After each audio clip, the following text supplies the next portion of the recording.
Welcome back to the Pop of the Man podcast. I'm your host, Jay. With me today, I have my always loyal co-host. I got Cord with me. What's up, Cord? How you been? How you been? Chaos is the ladder.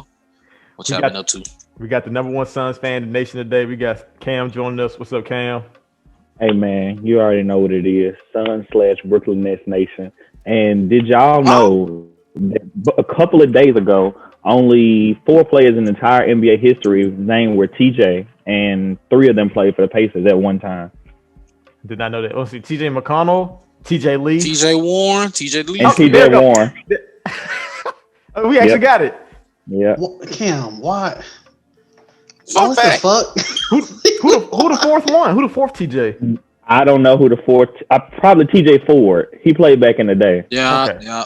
So there's only been 4 TJs in the history of the league. That is a statistic that I looked up, and it has been proven as fact. So y'all don't need to search for that. Y'all don't need to research that. What are you typing to Google? I didn't. That's actually funny. Like, I wonder if that's like in people's draft analysis. His name is TJ. There's only been 4 TJs ever in the league. 4 TJs. He definitely isn't going to pan out, so it's not drafting him. But also today we have the number one stan of the Anthony Edwards fan club. We got DeLon with us. What's up, DeLon? Assalamu alaikum, brother Jordan. You know what we do over here. Also proud. Also, DeLon's a proud Switch owner now. And Cord and DeLon both have a Switch now. Yes, sir. Team Nintendo, PlayStation, Sony been doing us too wrong for too long. Man, come on now. We got That's 3 facts. we got 3 Switch owners on the podcast now. But you know what we do. We give our takes on basketball, music, everything. And this is episode 120, not 20, episode 120 of the Pop of the Man podcast. If you're listening to this on streaming services, give us 5 stars. Tell your mom, your dad, your brother, your sister, your cousin, your baby. Tell them to listen to the podcast. If you are watching this on YouTube, press the like button, leave a comment, tell us how you feel about the episode. Also, know that we have started an album club where we'll sit down and we'll have a roundtable discussion talking about like our memories and like just a lot of our feelings and things of that nature. What came with when we first heard the album, how we feel like the album has held up over the course of time, and just general things about how we feel about the artist. This past month, we did a Lupe Fiasco, Food and Liquor. That was the first album for our album club that we did. The episode is here on YouTube. You can also listen to it on all streaming services. And like I said, it's like an hour episode of us talking about food and liquor and the music. So if you would really much appreciate that, make sure y'all go back and check that out. I think the next one will be Black on Both Sides. I think that'll be the next one we do for the album club. But other than that, let's get right into the show. We had I guess you could call it a blockbuster trade because it did kind of involve a former All-Star and a current All-Star. Russell Westbrook has finally been traded from the Houston Rockets. He was sent to the Washington Wizards for a first-round pick and John Wall. Russell Westbrook this past season with the Rockets averaged 27 points, 7 rebounds, 8 assists, and he shot 47% from the field, 26 from 3, 76 from the free throw line. He was an All-Star, and he was third-team All-NBA. In the postseason, though, he averaged 18 points, 5 rebounds, 7 assists, and he shot 42% from the field, 24% from 3, and only shot 50% from the free throw line. John Wall has not played a basketball game. No, he was injured, though. He was injured, though. That's a good point, Corey. We got to make sure we include that. He was injured in the postseason. It didn't come until like towards the end of the Thunder series in the first round. John Wall, the last time he played basketball, he averaged 21 points, 9 assists, 4 rebounds. But his last game was December 26th, 2018. So that was Jeez. In a couple of weeks, that'd be 2 whole years since. Yes, 2 years ago. Since he played an NBA game. He tore his Achilles, and I also think he suffered like a ACL tear or something like that while he was recovering from the Achilles tear. So he's had his bouts of injuries. Both players seem like their contracts were going to be unmovable. Russell Westbrook is slated to make $40 million every year until 2023, and Wall is slated to make $40 million every year until 2023. Guys, a lot of people are saying this trade nobody won. I'm gonna ask y'all. So let's start with the Houston Rockets. What do you feel like the Houston Rockets got better with this trade? Do you think they made the right move? What do y'all feel about it? They got a pick. It's protected. It's protected though, so they might not actually ever get that pick. Oh wow, it's protected too. Yeah. Hey man, we got John Wall and Boogie back together. That's a dub in itself. Yeah. I mean, if you're a Kentucky Wildcat fan, I guess. If you care about that kind of fan thing, I don't care about that kind of thing. Okay, if we look in best case scenario, if John Wall comes back 100%, Boogie come back somewhat 100%, you got a new coach, you got a new GM, you got a couple picks. That's a lot of variables, Cord. That's a lot of variables. You got Chris. You made it sound worse than I was thinking of like 20 seconds ago. I would say this. I'm trying to be optimistic. I hope this. I hope this is a sleeper team in the West, but I'm really not sure. Sleeper team. That's what they're supposed to be last year, Cord. I mean, the thing is, they were a sleeper team until Westbrook got hurt, and then Harden had to face the Thunder against himself and face the wrath of Lou Dort. But it happened to anybody. Hey, that's Game 7, Lou Dort to you, Cord. Yeah, that's like Cam. I was just about to say. So I'm with Cord on this. Definitely, I could see them like as a sleeper team. But my whole thing that makes this so interesting to me is that it's gonna take a lot if everybody can't come back healthy, like DeLon said. But if they can, I mean, it's a really nice lineup. It's talent. And if we look at John Wall, we got John Wall, we got James Harden, either PJ Tucker or somebody at the 3. I don't know. And then we got Christian Wood. And then, or we got Eric Gordon, and then we got Christian Wood and DeMarcus Cousins. I mean, that's a talented lineup if all healthy. Yeah. But what all this is gonna come down to is whether James Harden is willing to take the ball out of his hands with this new coach. Actually, listen to this new coach. Take the ball out of his hands. Let John Wall run the offense, or even he doesn't necessarily have to completely run it. But like John Wall he's one of the few I feel like pure point guards we still have left in the NBA.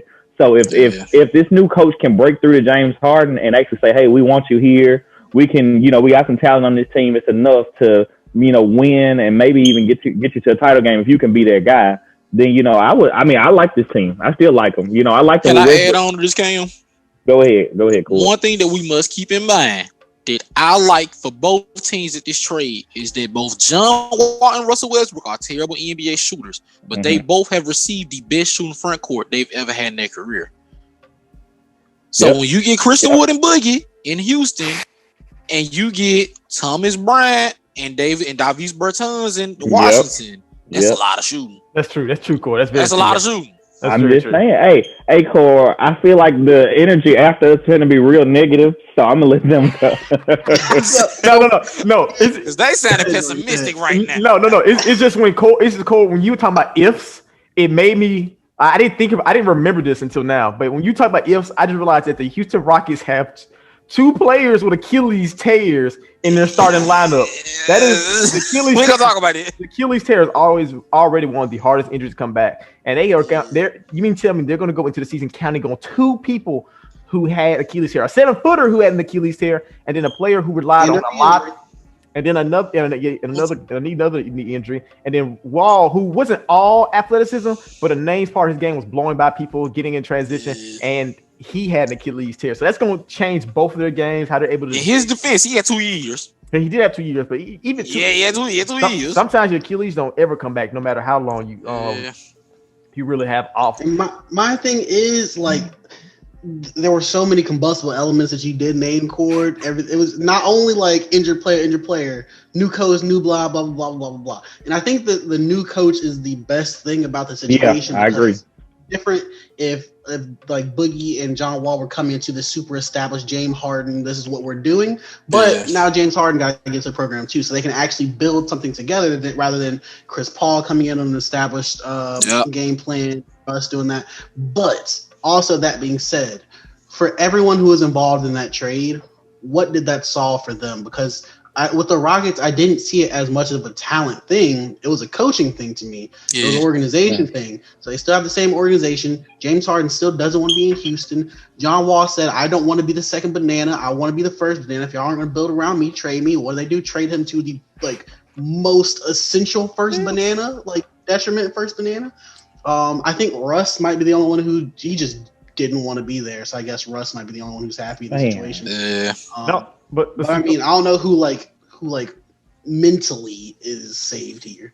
So I was gonna say that, and like y'all mentioned a couple times, like new coach, Harden got listen if the Harden listens to the coach and this and that. Is Harden gonna be there this season or even like after the deadline? Because they say he hasn't even came to training camp yet. Well, training camp, he said he'll be there like next week, I think. I don't think he got a choice. Yeah, he might not have a choice. He got like 2 to 3 years still left. Oh yeah, he can't go anywhere. Like you can demand a trade, but he literally can't go anywhere. But like, do you? But I'm gonna say this: does Wall really make him want to stay? Because now you trade for John Wall. It's definitely a talent downgrade. As bad as Westbrook might have been in the playoffs, Westbrook still was third team All NBA. You would be very lucky after John Wall not playing for 2 years. After not playing for 2 years, having an Achilles tear, you'd be very lucky if he was third team All. You'll be lucky to get All-Star level John Wall.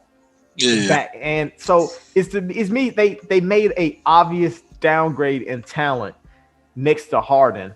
And now they got this big question mark player next to him in the backcourt. And they got this big question mark player in Boogie, but he's a minimum deal, so it doesn't really matter in the front court. But these moves don't seem like moves that would make your team better.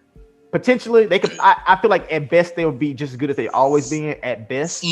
But being the best, just being that good isn't good enough, as you've seen. So ultimately, Harden's not going to be any happier than he was last year if all you're going to do is be as good as you were last year, which was just a second round out.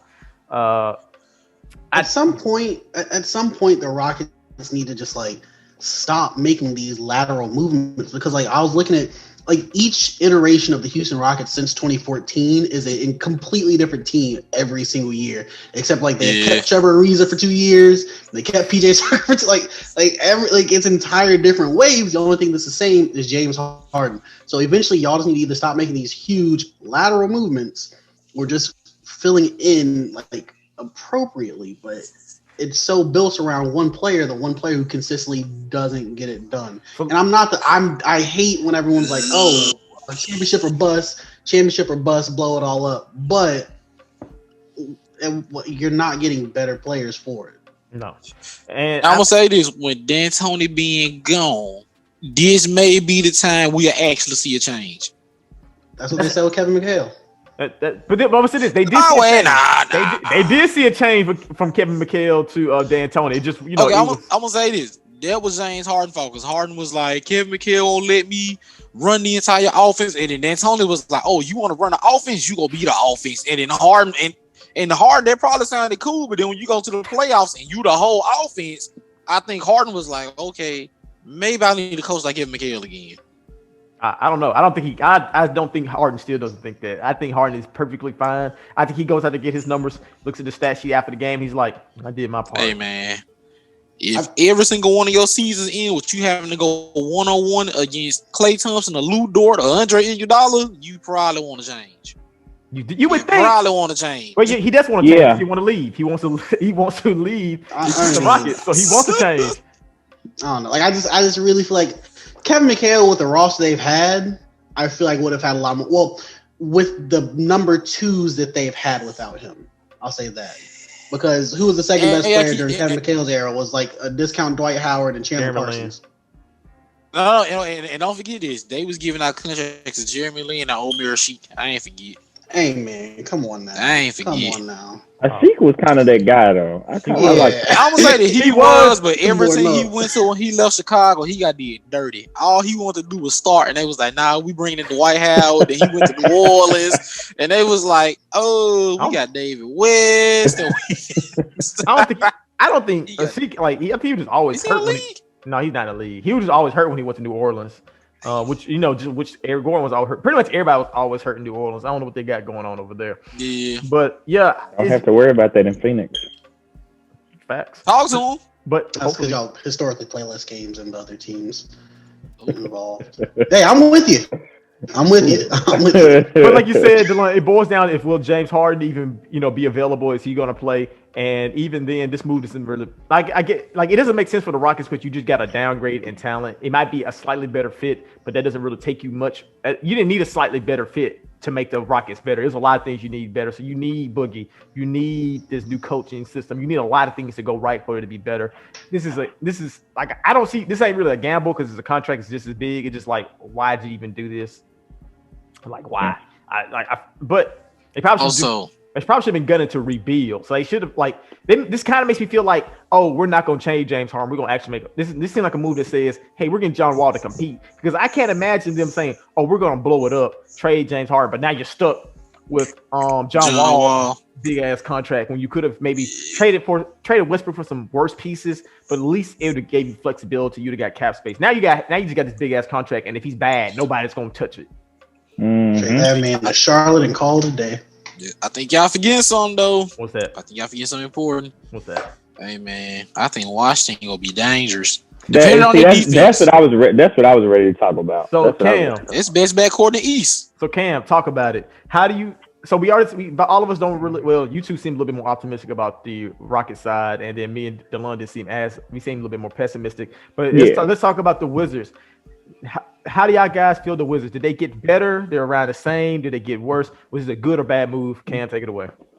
So the Wizards definitely got better, without a doubt. And the reason that they got better is because the last season they didn't even have John Wall, and they almost made the playoffs. Well, I won't say almost, but they were the 9th seed. Excellent. And now they're getting, they're not just getting John Wall back, they're getting a player that's better than him, a player who can come in and literally not control per se, but like can come in and like take over an entire game, just him alone. Like we've seen him do it in OKC. Now, granted, I don't know if he's that player from then, but honestly, I don't know if y'all have. I haven't really seen the athletic downturn in Russell Westbrook yet. Like there have been a few moments where he looks like he's not really trying as hard, but like I've seen times where he's like 100% on go all the time, and he still has that same type of athleticism and same fire. So I would say, I mean, that lineup that they have, that team that they have over there, that lineup that they have, I mean, if they can keep Bradley Beal happy and not have to get him out of there because Russell Westbrook is doing too much, and if Russell Westbrook can buy in and say, hey, I'm in the East, anything can happen. Jimmy Butler made the finals last year. So I mean, if Russell Westbrook buys in and says, hey, we finna do what we gotta do, then I mean, we never know. I'm more optimistic about the Wizards just because they're in the East than I am about the Rockets. That's very good point, Cal. I like this trade in the short term. I don't like it in the long term. I like it in the short term because, like you said, John Wall was like, what's the episode of Family Guy? It's like a mystery box. You're like, what could be in the box? It could even be like another mystery box or whatever. However, or a boat. Or a boat, yeah, or it could be a boat. Whatever Peter say it, like it's like that. You just had zero clue what you were gonna get out of Wall, but you know exactly what you're getting out of Westbrook, and it's gonna be a very productive player in the regular season. They can win a lot of games. I think the Wizards were like top 10 in offense last year, with just Beal running the show and just those like odd parts around him. So now you get another guy who's all offense. Like that's his go-to thing. You can have a high-powered offense in the Wizards. He's getting back with Scott Brooks, who knows how to work them, who knows how to use them. Yeah. And if you have a very good offense, even though they don't have a very mediocre defense, because Beal and Westbrook don't defend, and I don't think there's any real. The Bertans ain't no defender. I don't think any. Watching Maru, Thomas Bryant really not. You know what I'm saying? They're gonna allow people score a lot of points, but they're gonna score a lot, and a lot of times that's all you need to win regular season games here and there. I like it in the short term. Long term, I think they're delaying what would inevitably be a Bradley Beal trade because Bradley Beal, I'm surprised Bradley Beal has been there that long as it is, and it's just a simple fact that getting Westbrook, while I do think that makes them better, I don't think that makes them like top 3 in the East. I think that was still a very weird year we had last year that won't really be replicated. I think the teams that are like your top 4 seeds will be like the Celtics, the Bucks. I'm guessing the Heat and the Raptors. Maybe the Raptors, the Nets. Okay, yeah, the Nets for sure. Those are the teams that'll be like competing for the finals. Bradley Beal will pretty much be in the same situation he was when John Wall was healthy. They'll be competing for a second round out. Man, you ain't getting to the like. The thing about the Heat was they played spectacular defense and they were a pretty good offensive team. The Wizards, you ain't gonna make it to the finals playing no defense at all. That's just the bottom line to it.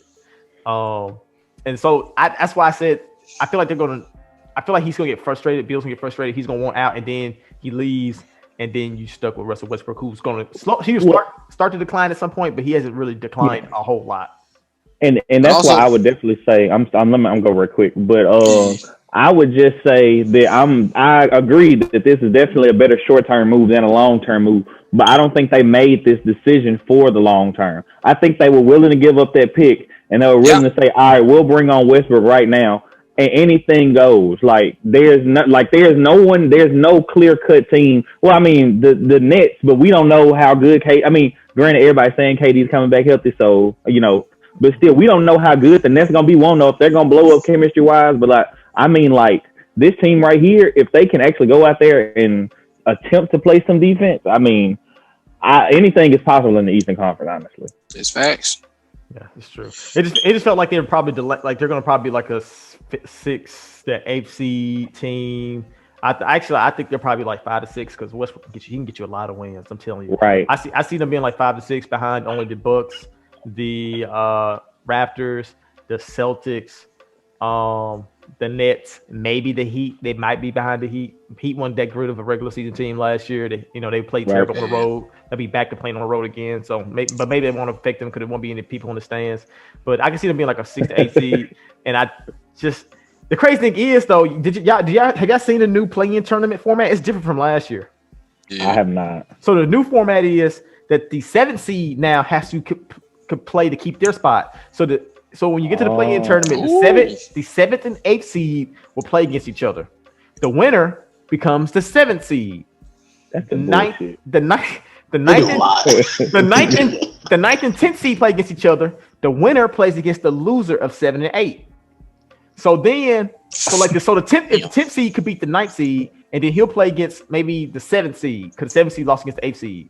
The winner between the 7th and the 10th seed would then be the 8th seed.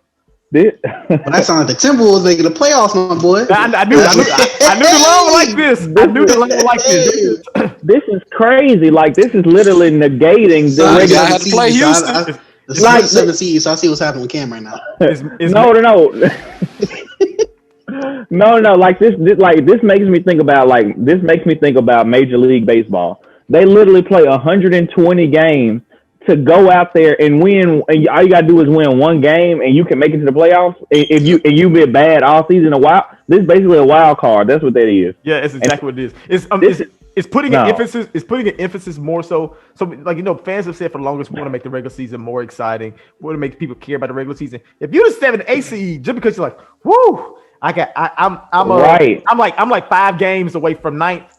I'm only a half a game away from 6. I don't care about 6. I'm about to start resting my players. You can't start resting your players. You better fight for that 6 seed because ain't nothing guaranteed. So the 7 8 seed will now be fighting all season long. Like they can't stop. Right. They can't stop. Well, I don't know when the deadline is. I don't know when the playoffs start now. Wow. Like you can't stop playing like that month before and start resting players. You gotta keep playing and get that 6th and 5th seed to make sure you're straight. And if you're the 9th and 10th seed, you don't necessarily have to give up and fall all the way back to we can just tank the season away. Now, if you're the 10th seed, you can keep playing, get lucky, win 2 games, and then you in the playoffs.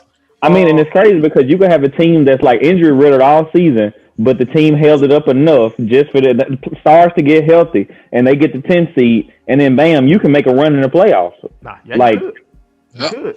So that would have been a case if the Warrior Stars actually came back last year. That would have been a chance for them to get into the playoffs and compete. Wow. So I think it's more exciting. I think it's some bullshit though, because if my team was a team that could be 7 8, which it could be, because it's Clippers, and niggas do be bullshitting sometimes.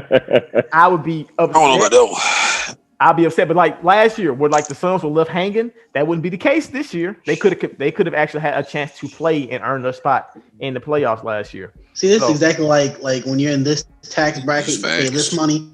You make a little bit more money, and now you got to pay a whole bunch more money. That's what's happening. That's what's going on. That's exactly what's going on in here. the new tax bracket, Cam. So I couldn't. It's all right. We coming for the 5th seed anyway. There you go. I like the enthusiasm. If he can take Shea Gilgeous-Alexander and Lou Dort to the 5th seed, we can go too. So the Wizards they will definitely I think they'll make the playoffs. If they're in a play-in tournament, I like their chances of actually winning and getting and earning a spot. But so I like the trade for Westbrook. I think they're delaying Beal's inevitable trade. I don't think he's going to stay a Wizard. I think, and it's actually funny. So I was doing these contract things. Beal's contract ends in the year 2022, and through 2023. He has a player option. He can opt out during that year. We later on we're going to talk about AD and LeBron's contracts. And LeBron signed a 2-year extension, and I realized his contract ends in 2023. And I was like, is that a coincidence? Is that a coincidence? So technically, if LeBron decided to retire then, they'd have a max space, and it would be could be a free agent. Or if LeBron decided to leave and go play 1 year with Bronny, and then that free space still is open. Yeah. Actually, I talked about that. Like wherever, I feel like wherever Bronny get drafted, I feel like LeBron's gonna go play with that team for 1 year.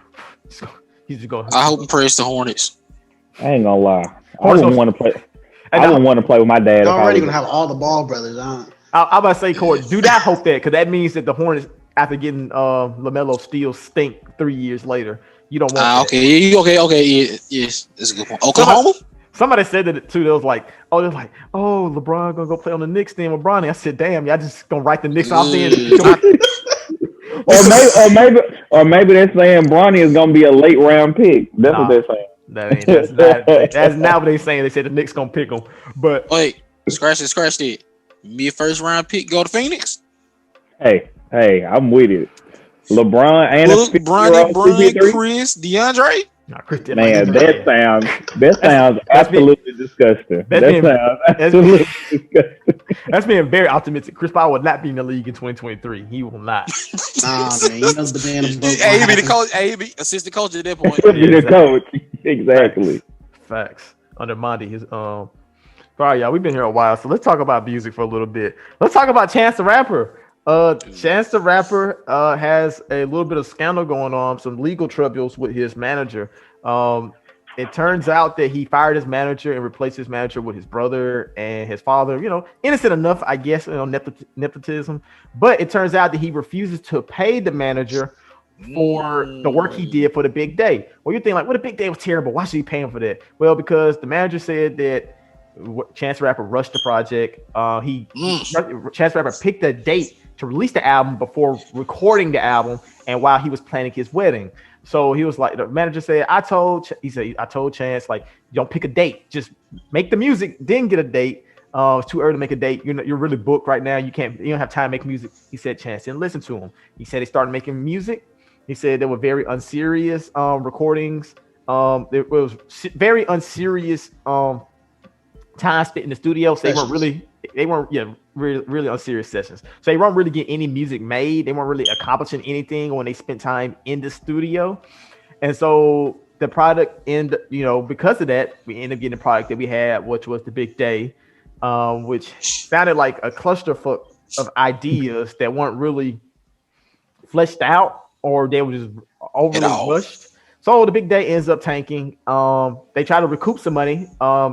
Chance asks his manager to set up a tour. They set up a tour. It doesn't get ticket sales. It ends up getting the least ticket sales of any Chance tour. So then his manager says, hey, you should cancel the tour.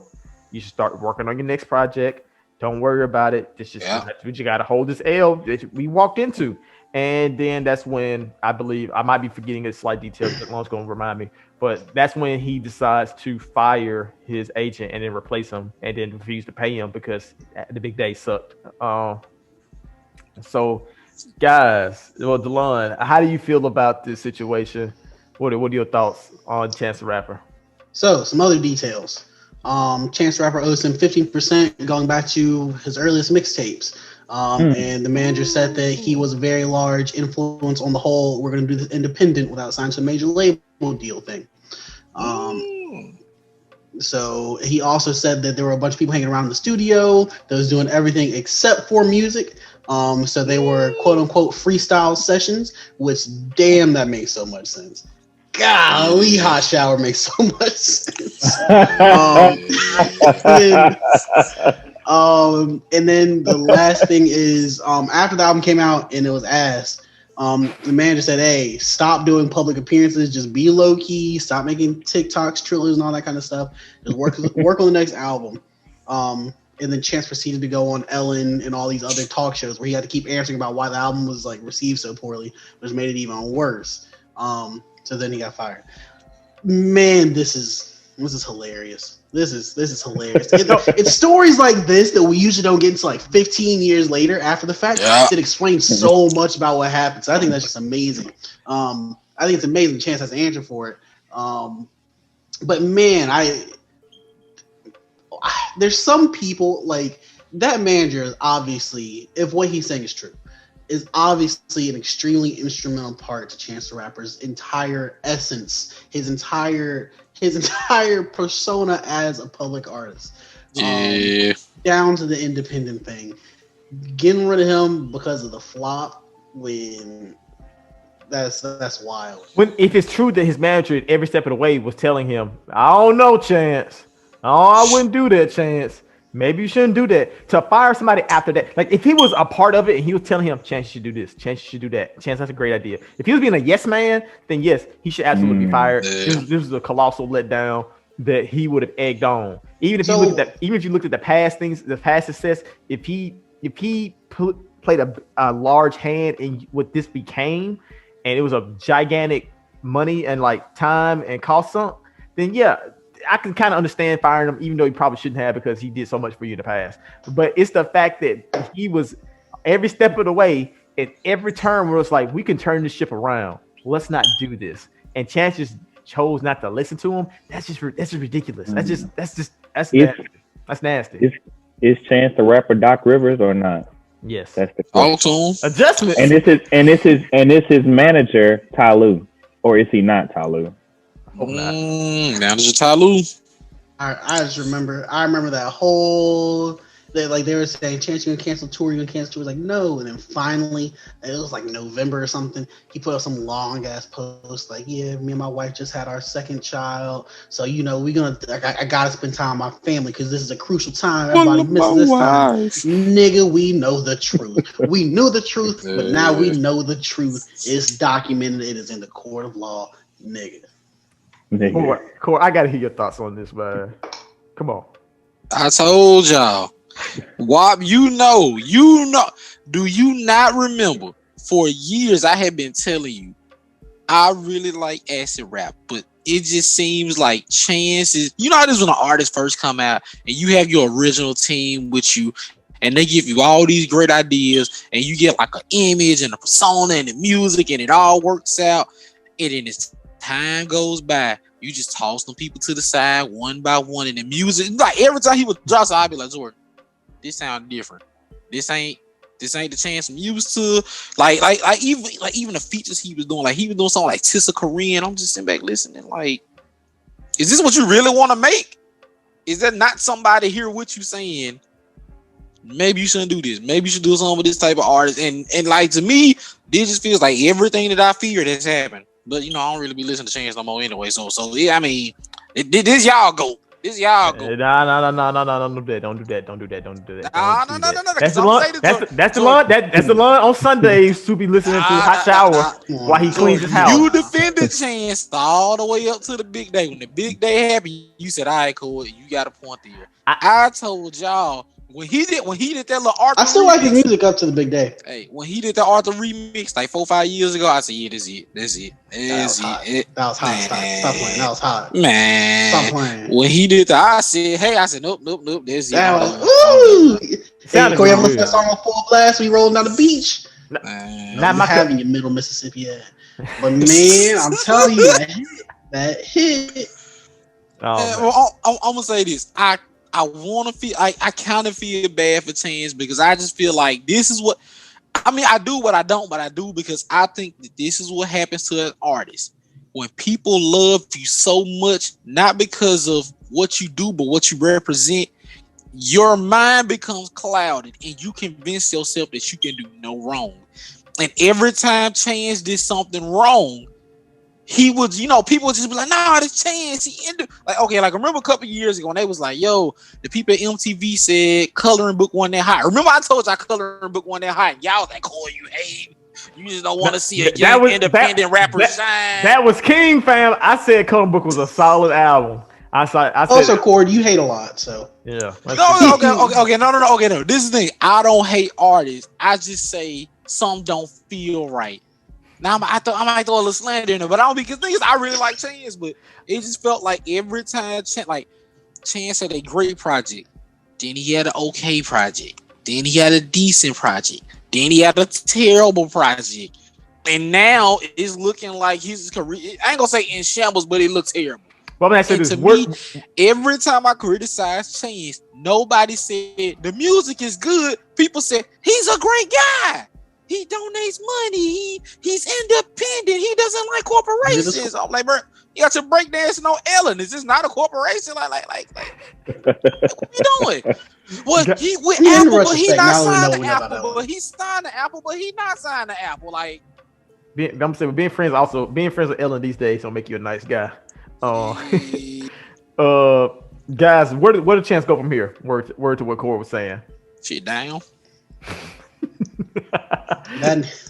That nigga better hole up in a studio with No Name and Donnie Trumpet, and boy, you better don't let nobody else in that room. Hey man, at this point, he Vic Mensa with a big budget. I hate to say it.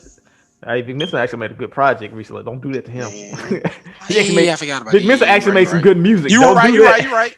He got it back. You're right. Sold wood, but it was quality. It was good. Meanwhile, the Big Day sold wood. And all the money in the world. You don't worry about it. Wait, didn't the Big Day have like a Zales endorsement or something like that? Or a Jerry, one of them diamond people. Yeah, that's what I know them niggas mad. I know they probably said like, this is damn, we ain't never working with a rapper again. Why don't people listen to their team? Why don't people just listen to like managers are managers for a reason? Their whole job is to tell you, don't drop the ball. I'm not the you need to remake your old music guy. However, I'm always a proponent that you need to link up with the old people guy. And I think that's just what it turns to for. I'm gonna tell you what, man. You know how they said Tenet sold $17.53, and he made $17.53. That's like the Big Day. That's what this is. Yeah, that's exactly what this is. Oh no, I know the Big Day lost money. It had 2 Nicki features. Yeah, it had 2 Nicki features. I'm saying like Dolan was trying to tell this man, not Dolan, but Nolan? They were telling Nolan like, hey man, don't release this movie. This ain't a good idea. He still did it, and. No, it's a great film. Everyone's gonna go. And the thing is, I really want to see 10 when they said $17. I'm like, It says it's really good, but like, I'm not going to the movies. Yeah, I'm not going to the theaters. Like nobody's going to the theaters in July. No, like coronavirus is still very scary. Like a lot of people still, a lot of states are still on lockdown at that point. Ain't no movie worth dying over. I'm sorry. No, sorry. Definitely no movie about planes driving in reverse. That's facts. I can wait. But man, Chance, man, go on, pay that man his money, call him, apologize, hire him back, because I don't see this working itself out in any way. And obviously, you can't make the right decisions. And your daddy can't cover this one up. I'm sorry. Sound like Chance I got no money to give. And the funny part is, in his team's response, they're like, "We paid him all the money he was legally owed." He was wrong. He was wrong. That didn't happen. We just paid him what he was owed. You know what that sound like? It sound like a big corporation going down and attacking an independent man. That would sound like to me. But it sounds like the guy's not gonna have a case in court if they paid him everything he was legally on. But we'll have to wait and see. You know who did get paid? LeBron James. LeBron James signed a contract extension for 2 years that will run until 2023. He'll make around $42 million a year in those 2 years. It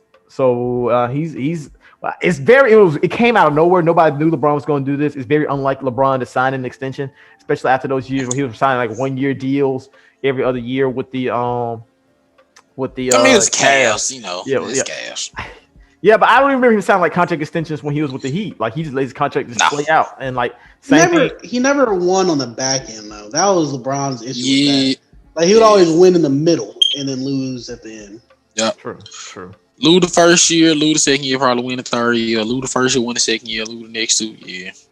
So it was already incredible when he first signed with the Lakers and he signed like a 4 year deal. Like, oh wow, LeBron's serious. Like 4 years. He's committed like that, and then so for him to commit like this again, like he's like all in on the Lakers. Like he loves being a Laker. It's pretty cool to be and out. Not actually. It's still weird to me. It's still weird seeing LeBron in a Lakers jersey. So I ain't gonna say it's cool. It's cool. It's probably cool for Laker fans that they have a guy like that, heavily investing himself in, like saying all along, like, hey, I'm all here for you guys. And especially in a day and age where stars are always leveraging their contracts and like, I don't know, I might leave, I might not until they actually sign. So it's kind of cool to see him sign extension because do we think ulterior motive because he sees them NBA financials going down a little bit? You know that cap about to shrink. Let me go ahead and get my money because beforehand I think that's why he signed 1 year deals. Because hey, that cap growing, let me keep signing these little deals so I can get that money. But that's just everyone's a bad person. I'm gonna say this, man. LeBron and Clutch are very. He ain't hurt. I ain't gonna call them conniving, but they are very they're very shrewd. They're very shrewd, and I don't think LeBron signed that deal with just the thought of I want to be a Laker, because he could always wait until the deal was. He could always wait until his contract was over to just sign for 2 more years. Like he could. The TV deal done is this year or next year? I think the TV deal is. I think it's supposed to be next year. Yeah, the new TV deal will start next year. That's when it will start. And that's technically going to be. I think that's going to be his last year of his contract. Okay. Well, so I'll say this about this, and two things that I've been wanting to say about this. So basically, one, I feel like this is 2 things. Okay, I've said that a lot of times, but anyway, I'm sorry, I'm tripping. But one, LeBron is looking for that long-term security for one, which I mean I feel like is not really an issue, but also I feel like this is showing him that he's really committed, and 2. I feel like this might be the end of this might be the end of it. Like this might be the light at the end of the tunnel. LeBron's like, all right, y'all, finish this contract out, do this 2-year extension, then I'm out. Like I feel like that's what we're looking at here with this deal. Yeah, I agree. It just, like I said, it's so weird because he could have gotten the same contract like when his contract was over. So I thought it was like, why? Like, what's the reason behind signing an extension when you could have just signed this 2 years now? DeLon has a point. I can kind of see it being that it might be something else that we don't know about. Also, I heard by signing this extension, it just gives the Lakers more flexibility. Well, they're like, we know we got LeBron to 2023, so we can make these moves because we know we got him on a contract. But they won't be able to sign Giannis because AD signed a 5-year, $190 million. Is that right? Yeah, 5-year, $190 million contract. So typical max. Yeah, it was the max, not the super max, but the max he could take for playing with a new team. So they have AD, a top 5 player. Word to DeLon and myself, a top 5 player, signed through for the next 5 years. The Lakers are blessed. They got LeBron and AD at least until 2023. And then at that point, they could have someone like Bradley Beal come in and sign. As we said earlier, his contract is over in 2023 if he chooses to terminate his player option and go resign and go sign somewhere else. Guys, will the Lakers dominate until 2023? Yeah. I'm gonna say that, man. The NBA a crazy place.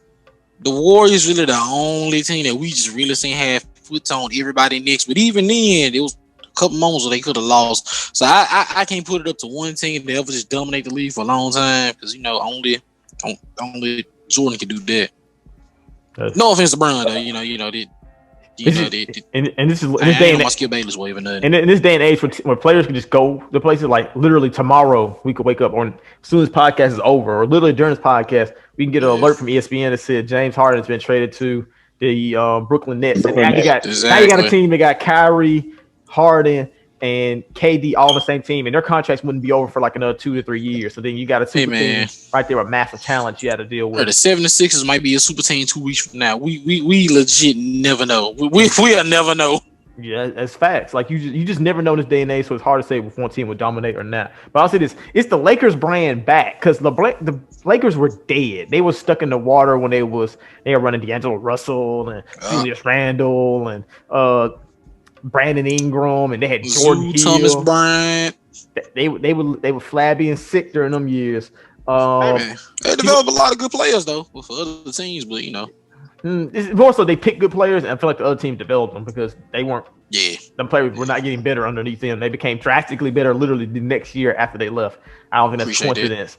Yeah, facts. Shout out to Zeus. But so is the Lakers like the Lakers are the best place in the world? Like this is the best organization in the world. Is that fine? Is that ethos finally back? Because when LeBron first got there, the Lakers stunk it up. They had the whole Magic situation. Then they get AD. They win a title. Now they have like two of the biggest stars in the league committed to them for the next 3 to 4 years. Well, I'll say this. To answer, go ahead and ask the question, Jordan. No. That was pretty much the question. Go ahead. Yeah. So basically, to answer the question, I feel like right now that is the thing that's going on. Like the Lakers look like the dream franchise. They look like West Coast. We're in LA. We got beautiful weather and all this other stuff here. So I feel like that is the thing right now. What's going to make or break this going forward is what they do post ending and post LeBron. That's what's gonna make or break this, I feel like. So I mean, right now, I definitely feel like they are that team that all the guys who are trying to get rings at the end of their career are gonna go to. All those guys who really couldn't get over the hump, they're trying to go over there now. So I definitely feel like they got some good things going over there. I mean, they win like 2 more rings, or maybe even like 1 more ring in between now and when LeBron leaves. Like another star would definitely be like, "Hey, that guy AD is a winner, and he played for the Lakers. I'll definitely go sign with him."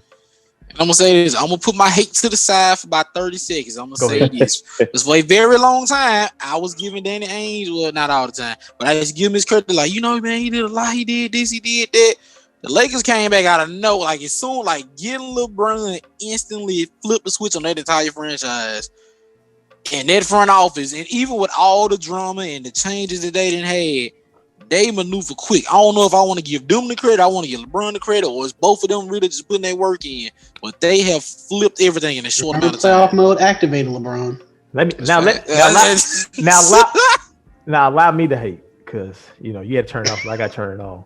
It definitely there we go. It definitely wasn't the Lakers doing. The Lakers were a poor run franchise. They made nothing but bad decisions up until LeBron came, and they made bad decisions when LeBron was there. They did until they traded for Anthony Davis. So the Lakers did nothing to. The moves the Lakers were doing before LeBron came, they did nothing to warrant LeBron James signing with them. He signed with them solely because they were the Lakers. The Lakers were not a good team. They were not a well-run. They had not been a well-run team for years up until this past year. So I'm not going to give the Lakers credit for LeBron wanting to be a Laker because he wanted to fall in the footsteps of like Kobe. I'm not giving them niggas credit for that. Jordan, question for you. Since you said that, and since that is your viewpoint on this topic, could LeBron have done this with the New York Knicks? Could he have done this with the New York Knicks? Yeah, I mean, he could have. Like, he literally could have went to the New York Knicks. He could have sucked for an entire year, and then they could have gave up all the talent that they had and forced. And AD could have been like, the only team I'm gonna go to is the New York Knicks. If y'all send me anywhere else, I'm not gonna resign with them. And then teams like LA, teams like the Celtics, when them traded for him, he'd have got traded to the Knicks, and it'd have been LeBron and AD in the East. Like it'd have been the exact same thing. And I'm gonna keep it a bean with you. Being in the East, they probably would have got a third star quicker. I mean, wouldn't need a third star because you're in the East. AD and LeBron would have been more than enough. It'd been the same scenario. So if I had to ask you a percentage, what percent Lakers, what percent LeBron is this? In terms of like where they are right now. I'm saying where they are right now, how like the status of the franchise that it is right now. What percentages do you give to the Lakers franchise, and what percent do you give to LeBron being there? I'm gonna give it about 80% LeBron because, like I said, getting AD to the Lakers was a clutch thing. Like that was orchestrated by Clutch. Like the whole him sitting down and everything. That wasn't the Lakers doing. The Lakers didn't tell him to sit down and stuff. That was Clutch. That was Clutch who orchestrated AD. Look at it this way. The best 2 players on the Lakers, Bron, AD, Trez, clutch. Not to mention, there's KCP, clutch. You know what I'm saying? And he came in clutch against the Heat in playoffs. Yeah, he did. He deserved that money. And 4 pieces. So I give 80% to LeBron because LeBron didn't decide to go there. The Lakers would be stuck in no man's land like they were before. I don't think they would have developed, and I don't think they would have properly developed D'Lo And actually, they traded D'Lo before LeBron got there. They wouldn't properly. Lonzo. Yeah, That's all they got fools. Brandon Ingram would be just floundering in Los Angeles still. I think that's the most upsetting part. You know what I'm saying? Like them guys weren't gonna be stars there, and that's ironically because the Lakers don't do good with development people. They like having already made stars there. So which is what they got. And they're killing it with them. But I'm giving that credit to LeBron and Clutch, to be honest with you. And I'm gonna say this. And 20% is Pelinka because Pelinka did a good job with signing guys like Dwight and things of that nature. But like I said, they only in that position because of LeBron. I'm gonna say this, man. No matter what your team is, you better hope and pray you get running these next couple of years. Because just having Clutch, man, think about the players that will go play with him just off that agency alone. Clutch don't even get bigger between now and then. That man gonna be set. Yeah, that man gonna be set. Think about the agency. Whatever your team is, pray that team get them.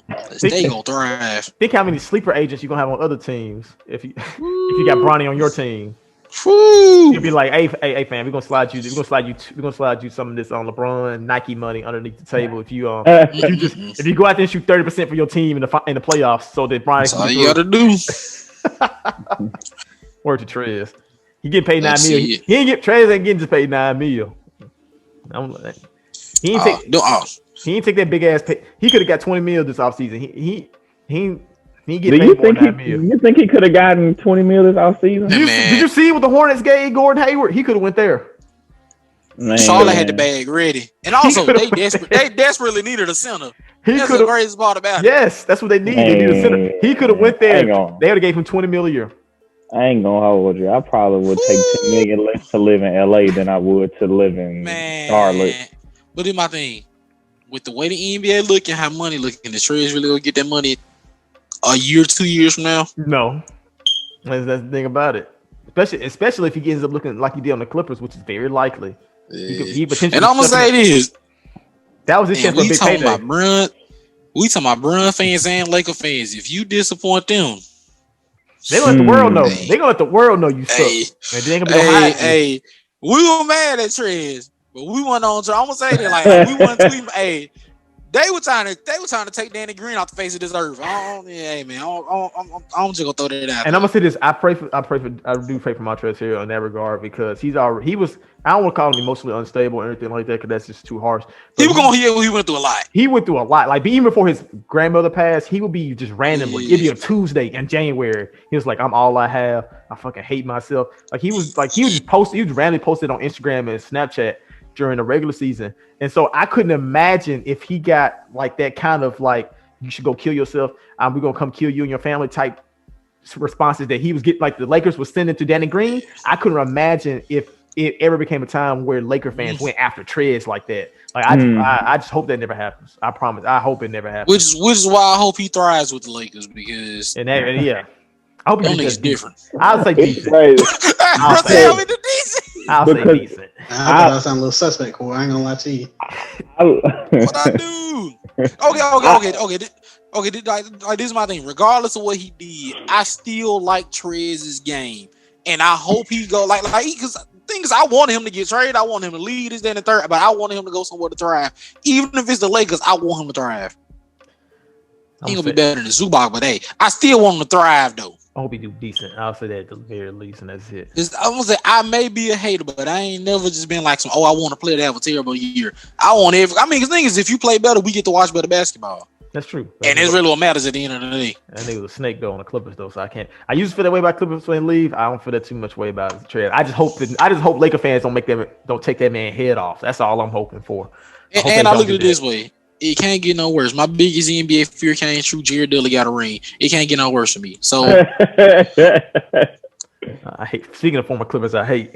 Yeah, like that's the only legit Clipper that I just really got hate for. I ain't never rock with Jared Dudley like a day in my life. I don't really like Glenn Davis no more these days. But come on now. He talk a lot of shit.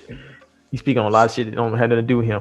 I'm gonna tell you what, he was blaming Chris Paul. Every other clip that's left has been blaming Doc Rivers. That's all I'm gonna say. But anyway, let's go and move on to the next topic. In Dallas, Texas, I think that's where this took place at a restaurant called True Kitchen. Yeah, that was a fiasco where I think what were they? I don't know what song they were playing. I forgot. They were playing music at the restaurant where these women started dancing and twerking. Then the restaurant owner came out. Huh? Was it Body? I don't think it was Body. I think it was something old. Yeah, it was something old. Yada. It definitely wasn't Body. I don't think it was Body. And so all the women started dancing, and then the manager came out and told them, "Sit down, ain't no twerking in my establishment, and get the hell out." To which it became a viral sensation. People was like, "Well, you shouldn't have been playing my song at this, at this establishment, and then I wouldn't have, been acting the ass and all that stuff." I'm not here to talk to you guys about what's right and what's wrong and what you should and should not do in a restaurant because I don't care. But if you own a restaurant, what music would you play in your restaurant? Cam, being a man that cooks, I know you've had dreams of having your own restaurant. I feel like you've already thought about this. What music would you play at your restaurant? So I will say, in my restaurant, I feel like the music I like to listen to when I cook and like when I like to record videos and post my food is always like old school R&B. So I feel like that would be my type of vibe, like just a cool, chill vibe. Yeah. On like some old school R&B, like not R. Kelly, but like Usher, but like I'm naming some bad people, but like, but yeah, like Silk and Genuine, yeah, and that type of stuff, just like cool, low key vibes, nice low lighting, but good lighting so you can get good videos of your food, that type of stuff. That sounds like a wonderful experience. Now you gonna be mad when your cousins start grinding on each other. Well, see, and then okay, we'll come back to that question. All right. What about you, Cole? What music, if you own a restaurant, would you play? K-pop. Luna.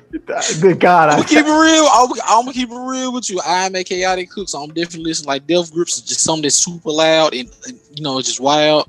Nigga. Like I can't be calm while I'm cooking. Like I gotta hear something scary. If I was in a restaurant and I heard Death Grips come from the kitchen, I'm like, are they using a jackhammer back there? They just eating metal. Are they remodeling? Yeah, they fighting with spoons. Are they blending screws and nails? They're attacking each other with cast iron skillets. I'm not gonna lie to y'all. From the episode, y'all were like, "What type of music would this person make based on how they look?" And you said, "Core will make I'm a big dog, big bear nigga, I'm a lion music." I can't see nothing else. I ain't gonna hold you. I definitely be listening to Mario Judah when I'm cooking. I told you. I have done it. Yeah. Hey man, he be in his bag. I told myself next year. Let y'all know in advance. I told myself I was going to another song other than just the big song, but I don't ever think about him until I see him in his different color hair on the TL. That's the only time I think about Mario Judah. Cause now I'm thinking about it. It'd have been times where y'all that came to my crib and I've been cooking, listening to Death Grips. Like that's what I do. I just thought niggas really casually listen to Death Grips. Hey, if I'm it'd have been day I've been in the kitchen cooking curry, listening to Death Grips. It be like this sometimes. Oh, now, if I want to get fancy, it's gonna be some Action Bronson, maybe some Gucci. I'm gonna tell you what. If I own a restaurant, I just keep it real simple. I just play smooth jazz the entire time. I love that shit, boy. Man, you come to my restaurant, you listen to 645 AR. You know what time it is. You listen to that auto tune. Nah, man, I'm gonna cut that. We listen to that 100 gigs. I don't know about that. Cool. I don't even. Are you even saying real words at this point? What kind of food are you gonna serve, Cord? Fried chicken. Fried chicken with biscuits. I guess so, man. It be like that. That's fried chicken. I don't know what other foods you would cook that would like match the ambiance of like Death Grips playing in the background. I feel like you only serve rare steaks. No. Steaks with just a bone. I'm just bringing out coffee mugs of bone broth. That's what everybody getting. The love. The love. If you had a restaurant, what kind of music would you play there? So I would one of two things. Similar vein to Cam, except less music where they're just fucking the entire time. So probably Motown. I probably bring back to like little Motown era. That boy molesting the chicken breast. Either that or just the music that makes up the soundtracks, like all Japanese games, because them be hidden. They do. That's facts. It's facts. They do. Every time they bring the food out, we just play like one of those random notification sounds from a Nintendo game. It's like a ding. It's like any of those. We're playing the Spirited Away theme when they bringing the meals out. That'd be hard. That'd be hard at a sushi bar, or if you like had like a Japanese style restaurant where like they just play like as soon as your plate comes out, like the theme song to an anime opening plays, and it just plays until they get to your table and they set it down, and the music like dun, dun, dun, dun, dun, dun, and then you start eating. You know what? Now that I think about Stranding had some amazing music on that game. Like I went found that artist and I was casually listening to that artist. I understand the word they were saying. Wait. I forgot to tell you, I did download a couple of Low Roar albums and I like them. Low Roar, yes sir. Yeah, I forgot to tell you that. Oh, wait, also, I listened to that Rico Nasty. It's hidden. I love it. It is. She don't miss. Absolutely. I was skeptical for the first two songs. I'll be honest. What? I'm gonna say this. My only complaint about the album, and I ain't talked to Tay in 2 days, but me and Taco have a very long argument about this. He manifested PP cocaine, and I'll never forgive him. Was that how you say that name? That verse on that PP cocaine. What? Wait. That verse on that remix. Tay going to prison. He told me she was the future. He going to prison. Okay, never mind. Yeah. Bruh. So Tay 1 for 2 on female rappers. He gave us Meg Stallion, PP Cocaine. Hey man, that PP Cocaine versus. So, and the thing is, I love some wild screaming, yelling, this, that, and the third. That was too much, even for my liking. I ain't gonna lie to you. I thought that was Rico when I first heard it. Man, no. When y'all sit there, I was like, yo, is Rico doing this? Well, I said, you wilding out here. I wasn't rocking with it. I almost maybe not listen to the album because I thought this is the time she on, but it's just a guest feature. And I'm like, okay, forget about it. Should have been Flo Milli on that song. Yes, sir. That's a conversation for another day. I'm just waiting for my Doja Rico reunion, boy. It's gonna be a minute. It's gonna be a minute. Sorry. Let's talk about the Ball brothers. LaMelo Ball, number 1 overall draft pick. He is on the Hornets. He's 3. No, wait, you're right. He was 3. Ooh, brain gone. He was the number 3 overall draft pick for the Hornets. Then you have Lonzo Ball, the older brother. He was the number 2 overall draft pick for the Lakers, currently on the Pelicans. LiAngelo, the forgotten brother, the one who had to take the path less traveled. He had to do the 2K19 story mode in order to get into the league. He is Indiana Bandits. Yes, Man. He is now. He now signed a contract for the Detroit Pistons, adding on to another signing that's just been even more confusing. Another confusing part of the Detroit Pistons offseason. So now all 3 Ball brothers are in the league. Guys, is LeVar Ball a genius, or does he have good genes? Which one? So before He's we a answer good this, genius. Yeah, double entendre. Mute. All right, Cam, what were you saying? I was just about to say that.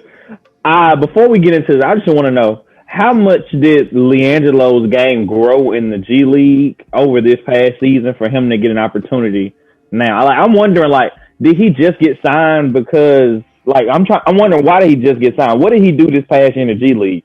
So I kind of looked into his stats. I think he averaged 4 points or 5 points or something. And I'm like, probably some other guys out there who might have been better candidates, but I feel like the story just as good. So that's why the Pistons gave him a chance. But I don't know. I don't know how good he is. I mean, I don't know. I'm gonna have to look in. Yeah. Pistons roster is exclusively power forward, so yeah, they may have just needed that. We need another forward. LiAngelo Ball. That'll do. That'll do. But his numbers, that'll do. Nigga said he'll average 4 points.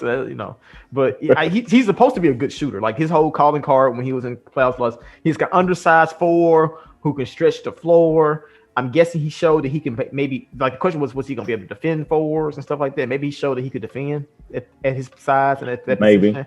And then they were like, okay, we could take a flyer on him. We can and we'll see if he can shoot or whatever. And they might have thought to themselves like, but he only averaged 4 points in the G League. That's it. That's kind of he must have some great workouts. I'll say that. He must.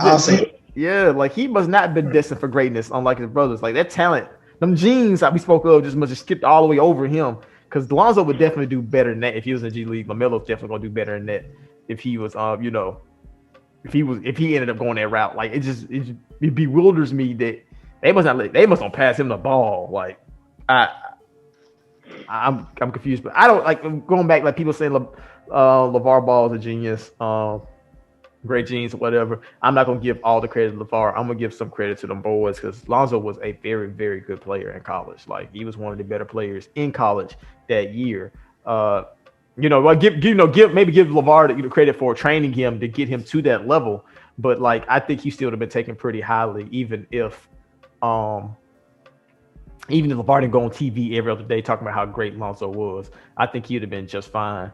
In terms of LaMelo, I think just because LaMelo was pretty like a YouTube sensation before LeVar took him out of school and then put him overseas and things like that nature. I think LaMelo could have took a natural approach and like going to the NCAA. And I think that he would have still, and especially in this class where people didn't think anybody was like really good, like I think he could have still came out like a top 5 pick without the theatrics, without the cross-continental basketball that he played.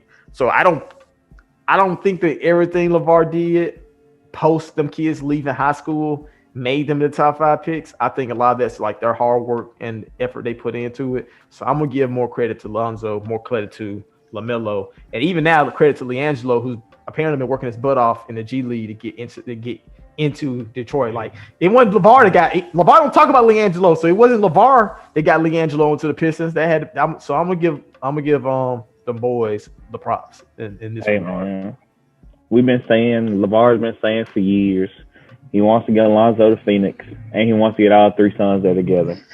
Is that what you want? It looks like that's not what's gonna happen. I'm okay with that. But I don't know. Props to him. I got to give it to him. That team would be mad. You really got to give props to a man willing to go so far for his kids, willing to ruin the lives of everyone who signed up for the JBA. You got to give props to the man who created the league just so his son could win it. But yeah, man, shout out to LeVar.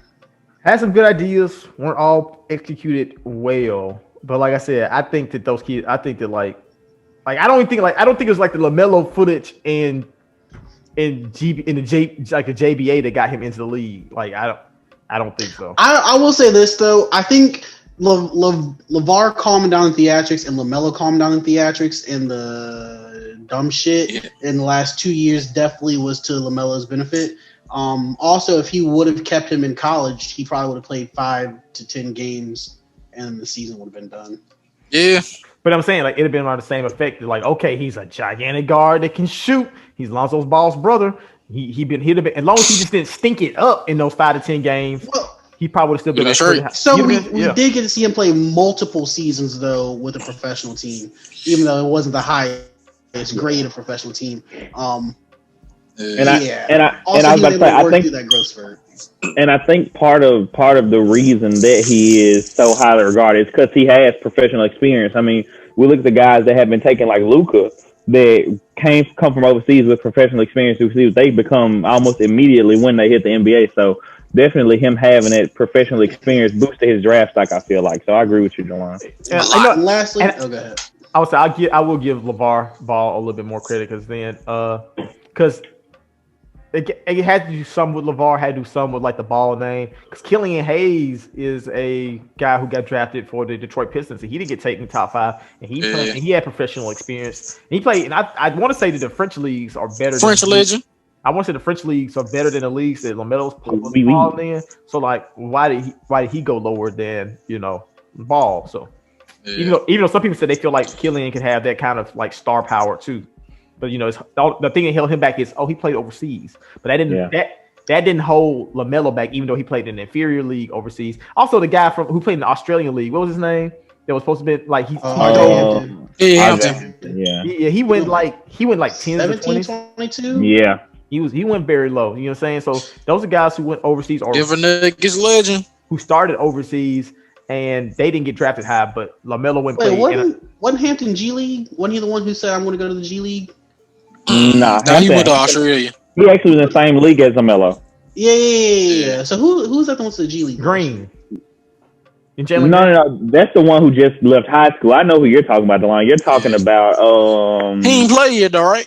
I think he finna start. My time scale since the pandemic started. Yeah. I don't have no clue. Like, what was like last year? I think he was like a top high school player, but he finna go to the G League this year. Yeah, okay. That's Jalen Green. That's Jalen Green. Yeah. Oh, it's because a the season was supposed to start 2 months ago. Okay, I see. Yeah. A couple of there were actually a couple of high school recruits that did that. It was him, and it was like the number 15 player in the class or something like that. I think there were like 3 or 4 of them that did it. There was enough people that did it that they made their own team for just those players, so you could be showcased to the world. So like all them guys from high school are gonna be on the same team playing against other G League teams. I ain't gonna hold you. I probably would have went to Duke.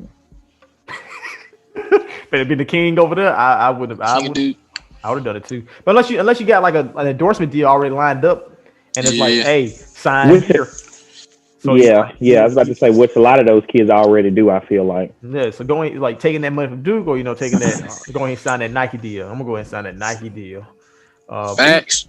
It just sucks like you don't get a college experience, and I feel like that's something that everybody should at least get a taste of because it's so much fun. They get the professional athlete NBA experience. Yeah, but they were all the hoes will be there, Jordan. The hoes will be there. True.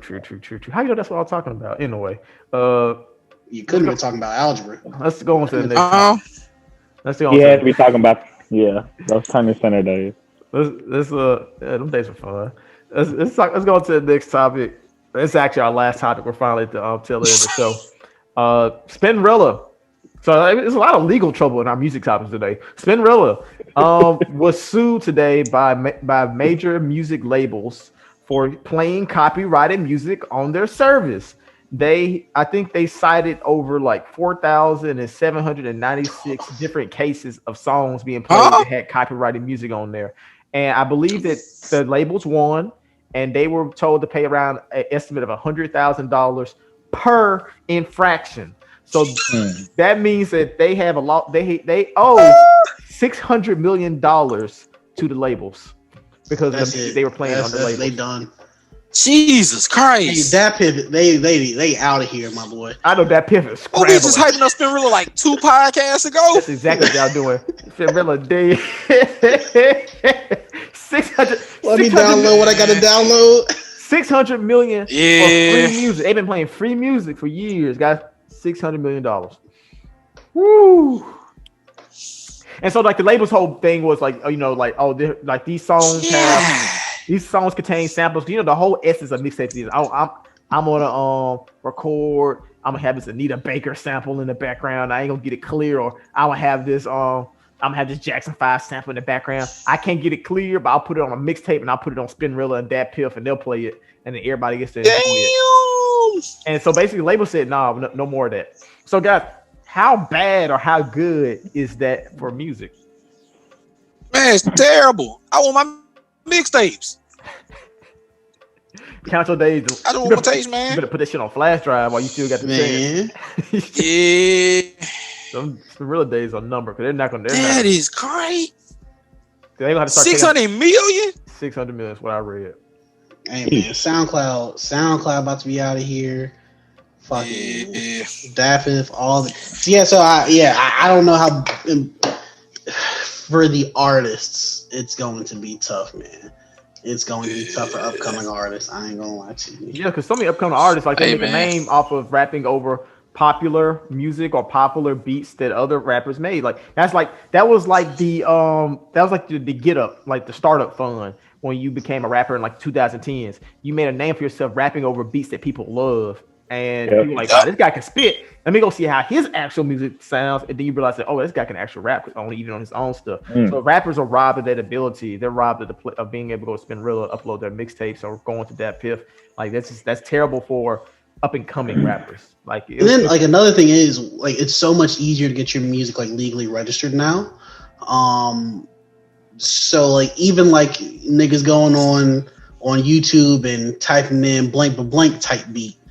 That's gonna make it tough for y'all boys too once y'all start putting on. If they find you and their music on it, hey man. Because just think about all people who didn't care to look or didn't find their music on Spinrilla. Like, golly, it's gonna be tough. Hey man, no, you know who really gonna suffer? What was that rapper name? They used to just take people whole albums and just rap over every beat off an entire album. Lil Wayne? Please tell me I know who I'm talking about. No, not Wayne. Like he would take like My Beautiful Twisted Dark Fantasy and would rap over every beat on the song, but the same exact amount of like y'all know. No. I've seen that specific mixtape. I didn't listen to it though. Yeah. I listened to it though. I don't know who that is, but I know. Like he would do a Biggie album, a Kanye album. Just, like he would just take like a whole album and just put his own verses over every song. Man, that's hilarious. I know that nigga going through it right now. He was smooth meal right now. That's all I'm gonna say. Himself. That tape was hard though. Some big artists using music he was using. Yes, man.